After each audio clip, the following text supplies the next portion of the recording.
মোৰ মৰমৰ কণ শিক্ষাৰ্থীসকল, আজি মই তোমালোকৰ বাবে লৈ আহিছোঁ পঞ্চম শ্ৰেণীৰ আমি আৰু আমাৰ পৰিৱেশ বিষয়টিৰ পাঠ নং ৬ অসমৰ প্ৰাকৃতিক সম্পদ আৰু সংৰক্ষণৰ অনুশীলনীৰ প্ৰশ্নসমূহৰ উত্তৰ।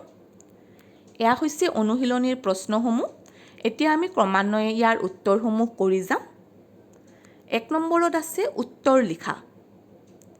প্ৰথমটি প্ৰশ্ন হৈছে প্ৰাকৃতিক সম্পদ বুলিলে কি বুজা? উত্তৰ: প্ৰকৃতিৰ পৰা আহৰণ কৰিব পৰা মানুহৰ ব্যৱহাৰৰ উপযোগী সামগ্ৰীবোৰক প্ৰাকৃতিক সম্পদ বোলে, যেনে মাটি, অৰণ্য, খনিজ পদাৰ্থ, জীৱ-জন্তু, পানী আদি। খ নম্বৰ: নৱীকৰণক্ষম আৰু অনৱীকৰণক্ষম সম্পদ বুলিলে কি বুজা? উত্তৰ: বায়ু, মাটি, উদ্ভিদ, সৌৰশক্তি আদিৰ দৰে কিছুমান প্ৰাকৃতিক সম্পদ বাৰে বাৰে ব্যৱহাৰ কৰি থাকিলেও শেষ নহয়, তাকে নৱীকৰণক্ষম সম্পদ বোলে। আনহাতে কয়লা, খনিজ পদাৰ্থ, খাৰুৱা তেল আদি এবাৰ আহৰণ কৰি ব্যৱহাৰ কৰাৰ পাছত এই সম্পদ পুনৰ সৃষ্টি হ'বলৈ বহু দীঘলীয়া সময় লাগে। এইবোৰক অনৱীকৰণক্ষম সম্পদ বোলে। গ নম্বৰ: অসমৰ ৰাষ্ট্ৰীয় উদ্যান কেইখনৰ নাম লিখা। উত্তৰ: অসমৰ ৰাষ্ট্ৰীয় উদ্যান কেইখন হ'ল কাজিৰঙা ৰাষ্ট্ৰীয় উদ্যান, মানাহ ৰাষ্ট্ৰীয় উদ্যান, নামেৰি ৰাষ্ট্ৰীয় উদ্যান, ডিব্ৰু-ছৈখোৱা ৰাষ্ট্ৰীয় উদ্যান, ওৰাং ৰাষ্ট্ৰীয় উদ্যান, ৰায়মনা ৰাষ্ট্ৰীয় উদ্যান, দিহিং পাটকাই ৰাষ্ট্ৰীয় উদ্যান। অসমৰ কোন কেইখন জিলাত ঠ-৬ll পোৱা যায়? উত্তৰ: অসমৰ ডিমা হাছাও জিলাৰ উমৰাংচু আৰু কাৰ্বি আংলং জিলাৰ কয়লাজান আৰু দিলাই পাহাৰত ঠ-৬ll পোৱা যায়। অসমৰ বনাঞ্চলত থকা ৪বিধ প্ৰাণীৰ নাম উল্লেখ কৰা। অসমৰ বনাঞ্চলত থকা ৪বিধ প্ৰাণী হ'ল: এটা খৰ্গ থকা গড়, সোণালী বান্দৰ, নাহৰ ফুটুকী বাঘ, বনৰীয়া মহ। চমুটকা অভয়াৰণ্য: জৈৱ বৈচিত্ৰ্যৰ ওপৰত ভিত্তি কৰি চৰকাৰে প্ৰাকৃতিকভাৱে যথেষ্ট গুৰুত্বপূৰ্ণ একোটা এলেকাক অভয়াৰণ্য বুলি ঘোষণা কৰে। ইয়াত বিশেষভাৱে বন্যপ্ৰাণী আৰু উদ্ভিদক ৰক্ষণাবেক্ষণ দিয়া হয়।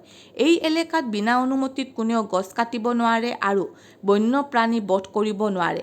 মুক্তভাৱে বন্যপ্ৰাণী বিচৰণ কৰিব পাৰে। তৃণভূমি সংৰক্ষণৰ ব্যৱস্থা থাকে। পানীৰ সমস্যা নহ'বৰ বাবে নিজৰা, বিল, জলা, দলনি আদি সংৰক্ষণৰ ব্যৱস্থা থাকে। কেইখনমান অভয়াৰণ্যৰ নাম হ'ল বৰাইল, আমচাং, গৰমপানী আদি। খ নম্বৰ: সংৰক্ষিত বনাঞ্চল: চৰকাৰে বন সম্পদত চহকী কিছুমান অঞ্চলৰ গছ-গছনি, বন্যপ্ৰাণী, চৰাই আদি ৰক্ষণাবেক্ষণ আৰু সংৰক্ষণৰ বাবে সেই বনাঞ্চলখিনিক সংৰক্ষিত বনাঞ্চল বুলি ঘোষণা কৰে। এই সংৰক্ষিত বনাঞ্চলৰ দায়িত্ব বন বিভাগৰ ওপৰত থাকে। সংৰক্ষিত অঞ্চলত বন বিভাগৰ অনুমতি অবিহনে কোনেও গছ কাটিব নোৱাৰে আৰু জন্তু, চৰাই-চিৰিকটি আদি ধৰিব বা হত্যা কৰিব নোৱাৰে। উদ্ভিদ উদ্যান: উদ্ভিদ উদ্যান হ'ল এনে এক সংৰক্ষিত অঞ্চল য'ত বিভিন্ন ধৰণৰ উদ্ভিদ সংৰক্ষণ কৰি ৰখা হয়। উদ্ভিদ উদ্যান কৃত্ৰিমভাৱেও তৈয়াৰ কৰা হয় এক নিৰ্দিষ্ট এলেকাত। ইয়াত পৰ্যটকৰ সুবিধাৰ বাবে উদ্ভিদবোৰৰ স্থানীয় নাম আৰু বৈজ্ঞানিক নাম দুয়োটাই দিয়া থাকে। গুৱাহাটীৰ চিৰিয়াখানাত উদ্ভিদ উদ্যান আছে। ৰাষ্ট্ৰীয় উদ্যান: চমুটকা ৰাষ্ট্ৰীয় উদ্যানসমূহক সাধাৰণতে একেবাৰে ভিতৰ অঞ্চল আৰু দাঁতিকাষৰীয়া অঞ্চল হিচাপে দুটা ভাগত ভগোৱা হয়। পৰ্যটকৰ বাবে ৰাষ্ট্ৰীয় উদ্যানৰ দাঁতিকাষৰীয়া অঞ্চলত দৰ্শনৰ সুবিধা থাকে। ৰাষ্ট্ৰীয় উদ্যানৰ একেবাৰে ভিতৰ অঞ্চলত জনসাধাৰণৰ বাবে প্ৰৱেশ নিষেধ। এই অঞ্চলটো সম্পূৰ্ণভাৱে বন্যপ্ৰাণীৰ বাবে সংৰক্ষিত। এই সংৰক্ষিত বনাঞ্চলবোৰ চাবলৈ অহা দেশ-বিদেশৰ পৰ্যটকৰ পৰা চৰকাৰে ৰাজহ সংগ্ৰহ কৰে। পানীৰ সমস্যা দূৰীকৰণৰ বাবে নিজৰা, বিল, জলা, দলনি আদি সংৰক্ষণৰ ব্যৱস্থা থাকে। মুক্তভাৱে ঘৰচীয়া প্ৰাণী আৰু মানুহ বিচৰণ কৰিব নোৱাৰে। তৃণভূমি সংৰক্ষণৰ ব্যৱস্থা থাকে। কেইখনমান ৰাষ্ট্ৰীয় উদ্যানৰ নাম হ'ল কাজিৰঙা ৰাষ্ট্ৰীয় উদ্যান, মানাহ ৰাষ্ট্ৰীয় উদ্যান, নামেৰি ৰাষ্ট্ৰীয় উদ্যান আদি।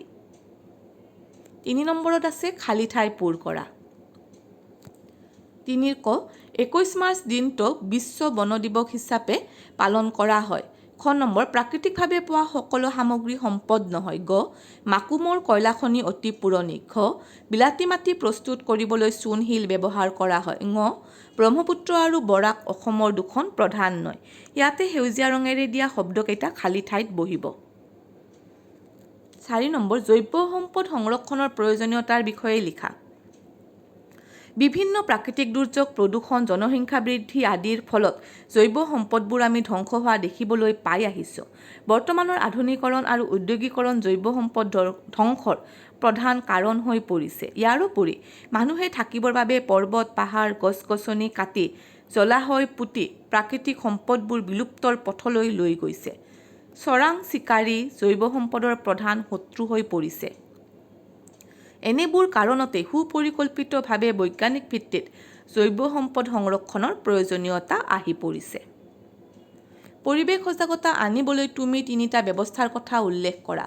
উত্তৰ: পৰিৱেশ সজাগতা আনিবলৈ ল'ব পৰা 3টা ব্যৱস্থা হ'ল: 1 নম্বৰ, 5 জুন বিশ্ব পৰিৱেশ দিৱসৰ দিনা নিজে গছপুলি ৰোৱাৰ লগতে ওচৰ চুবুৰীয়াকো গছপুলি ৰুবলৈ দিম।